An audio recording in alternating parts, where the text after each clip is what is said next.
بسم اللہ الرحمن الرحیم۔ آپ حضرات کے سامنے ماہ رمضان کے تعلق سے آپ صلی اللہ علیہ وسلم کی ایک حدیث مبارکہ پیش کر رہا ہوں۔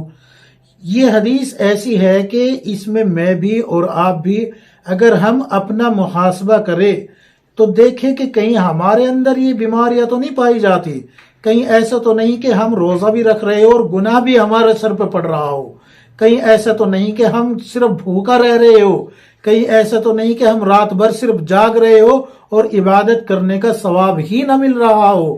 تو یہ حدیث ایسی ہے کہ ہم اپنا محاسبہ کریں اس حدیث کی روشنی میں تو پتہ چلے گا کہ ہم کہاں پر کھڑے ہیں، جہنم کے دہانے پہ ہے یا جنت کے کنارے پہ ہے۔ خود فیصلہ کرنا ہے ہمیں اس حدیث کی روشنی میں۔ اللہ کے رسول صلی اللہ علیہ وسلم نے فرمایا کہ روزہ آدمی کے لیے ڈھال ہے جب تک کہ وہ اس کو پھاڑ نہ دے، جب تک کہ وہ اس کو پھاڑ نہ دے۔ کیا مطلب ہے اس حدیث کا؟ روزہ ڈھال کیوں ہے؟ روزہ کس چیز سے ڈھال ہے؟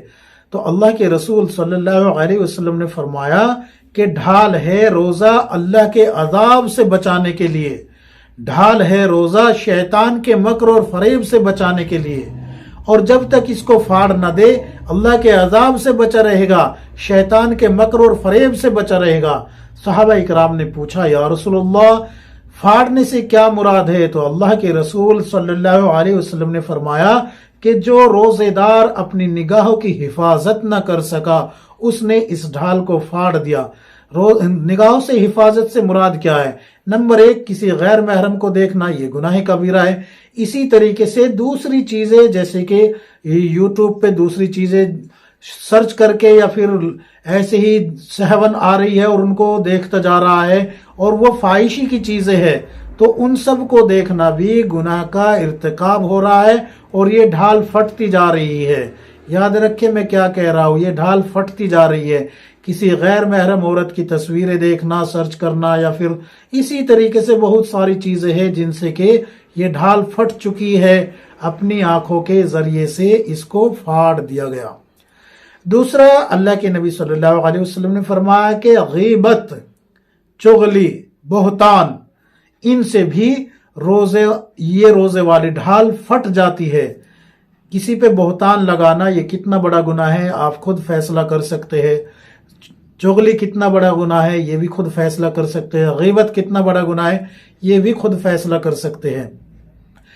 علماء فرماتے ہیں کہ بعض علماء کے نزدیک چغلی اور غیبت کرنے والے کا روزہ فاسد ہو جاتا ہے، ٹوٹ جاتا ہے، حالانکہ جمہور کے نزدیک نہیں ہے، لیکن بہت سارے علماء کے نزدیک یہ ہے کہ گویا کہ اس نے اپنے مردار بھائی کا گوشت کھایا اور خون پیا تو اس وجہ سے جو ہے اس کا روزہ فاسد ہو گیا۔ علماء نے یہاں سے استدلال کیا ہے کیونکہ اللہ کے نبی صلی اللہ علیہ وسلم نے خود فرمایا ہے کہ غیبت کرنا اپنے مردار بھائی کا گوشت کھانا ہے۔ تو لہذا اس حدیث کی روشنی میں کچھ علماء فرماتے ہیں کہ روزہ ٹوٹ گیا، لیکن جمہور علماء کے نزدیک نہیں ٹوٹتا۔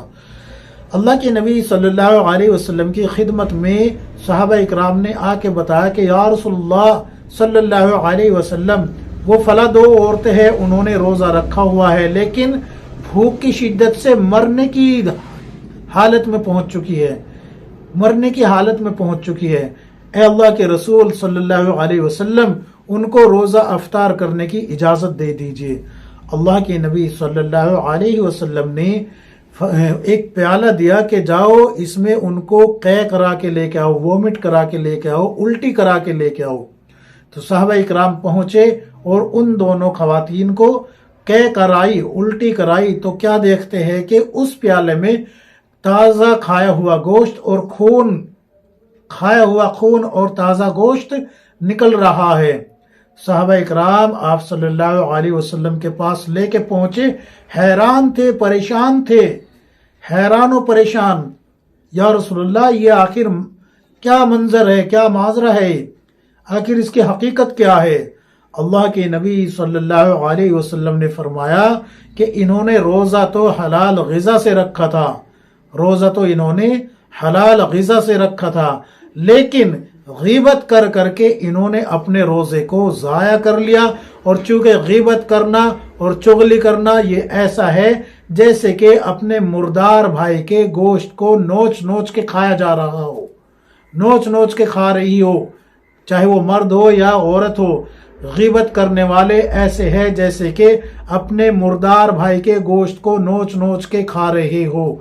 تو یہ حدیث آپ صلی اللہ علیہ وسلم نے جب بیان کی تو اس سے ایک علماء نے استدلال یہ بھی کیا ہے کہ جب کوئی غیبت کرتا ہے تو اس کو روزہ لگتا ہے۔ کئی سارے حضرات ہیں نا کہتے پھرتے ہیں یار ہمیں روزہ بڑا لگ رہا ہے، بڑے پریشان ہیں، آج تو پیاس لگ رہی ہے، آج تو یہ ہو رہا ہے۔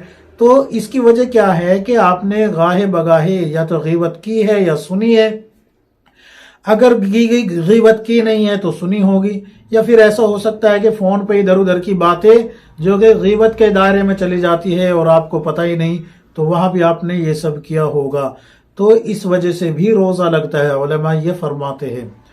یہاں تک آتا ہے احادیث کے اندر کہ اللہ کے رسول صلی اللہ علیہ وسلم نے فرمایا کہ ایک ڈھال کے پھاڑنے کا مطلب یہ بھی ہے کہ انسان نے روزہ رکھا، پورا دن روزہ رکھا اور حرام غذا سے اس کو افطار کر لیا، تو یہ پورا دن بھوکا رہا، اس کو روزے کا کوئی ثواب نہیں ملے گا۔ اور ساتھ میں اللہ کے نبی صلی اللہ علیہ وسلم نے فرمایا کہ حرام غذا سے افطار کرنے کا گناہ اس کے سر پہ اور مزید بڑھ گیا۔ مفہوم بتا رہا ہوں میں آپ کو، یہ حدیث کا مفہوم بتا رہا ہوں۔ اور اللہ کے نبی صلی اللہ علیہ وسلم نے یہ بھی فرمایا کہ کچھ لوگ ایسے ہیں کہ رات بھر عبادت کرتے ہیں حالانکہ ان کو جاگنے کے سوا کچھ نہیں ملتا، ثواب کچھ بھی نہیں ملتا۔ کیوں؟ اس لیے کہ یا تو انہوں نے جو ہے عبادت کو دکھاوے کے لیے کیا ہے، یا پھر جو ہے فجر کی نماز قضا کر دیتے ہیں، فجر کی نماز قضا کر دیتے ہیں۔ اس سے بھی آپ کا پوری رات جاگ کر عبادت کرنا ضائع ہو جاتا ہے، پھر آپ کو اس کا ثواب نہیں ملتا۔ پوری رات جاگنا آپ کے لیے وبال جان بن چکا ہے فجر قضا ہونے کی وجہ سے۔ تو یہ حدیثیں ہیں جو میں نے مختصر کر کے آپ حضرات کے سامنے رکھی ہے، جن کا خلاصہ رکھا ہے۔ لہذا میں بھی، آپ بھی، ہم سب اپنا محاسبہ کریں۔ اگر ان برائیوں میں ہم ملوث ہیں تو ان برائیوں کو چھوڑے اور اللہ کے سامنے اپنے گناہوں سے معافی مانگے، گناہوں کی توبہ کرے اللہ کے سامنے۔ رمضان کا مہینہ ہے، اللہ کو معاف کرنے والا پائیں گے۔ رحمت کا عشرہ چل رہا ہے، اللہ کی رحمت جوش میں ہے، اللہ اپنی رحمت کے جوش سے جو ہے ہم سب کو معاف فرما دیں گے۔ اس لیے میرے بھائیوں، میری بہنوں، میری دینی بہنوں، اپنے اپنے اندر سے ان بیماریوں کو ہم سب کو نکالنا ہے۔ امید ہے کہ آپ تمام حضرات ان باتوں پہ عمل کریں گے۔ انشاءاللہ میں بھی پورا عمل کروں گا، بلکہ پورا کروں گا انشاءاللہ۔ اللہ تبارک و تعالی ہم سب کو کتاب و سنت کے مطابق زندگی گزارنے کی توفیق عطا فرمائے۔ آمین یا رب العالمین۔